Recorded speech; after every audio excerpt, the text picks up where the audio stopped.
আওয়ামী লীগের এই পতনটা কেন আসলো আমাদের ঘুরে বলেন বলেন বলেন বলেন নির্ভয়ে বলেন ভাই।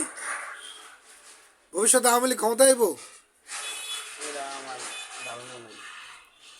ওই তো আমার কথা ঘুরে এলো না। না কোনোদিনই কি আওয়ামী লীগ ক্ষমতা আইব না? আমি ফেসবুকে দিন না তো। আচ্ছা শোন ভাই, আপনি এই টুপি পরছেন কিনলে বলেন?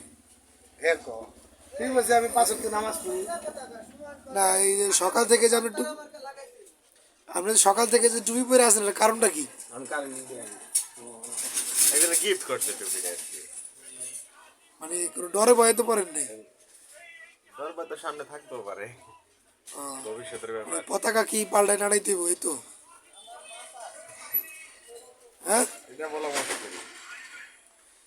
তা আপনার কি মনে হয় ভবিষ্যৎ কি আওয়ামী লীগ ক্ষমতা আইব? এটা আসলে পাবলিকের ভোটের উপর নির্ভর করে, এটাকে ভোট না পাই। আওয়ামী লীগ তো ভোটেই যাইতে পারতেছে না, সেখানে আপনি ভোটের চিন্তা করেন কেমনি?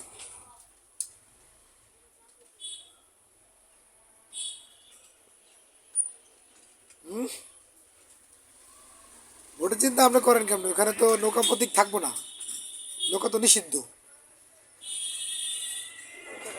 না থাকুক, নৌকা তো আর আমি করি না। আপনি কি আমি করেন? হাত পাখা। ও আপনি হাত পাখা করেন? এই আপনার ইসলামে তো বলা হয়েছে গণতন্ত্র হারাম। তা আপনারা গণতান্ত্রিক প্রক্রিয়ায় কেন আসতে চান? তবে তো বলা হয়েছে খেলাফত কায়েম করতে। ভোটের আগে রোজার পূজা যখন এক হয়ে যায়, তো এই খেলাফত সিস্টেমটাও বাদ হয়ে যায়।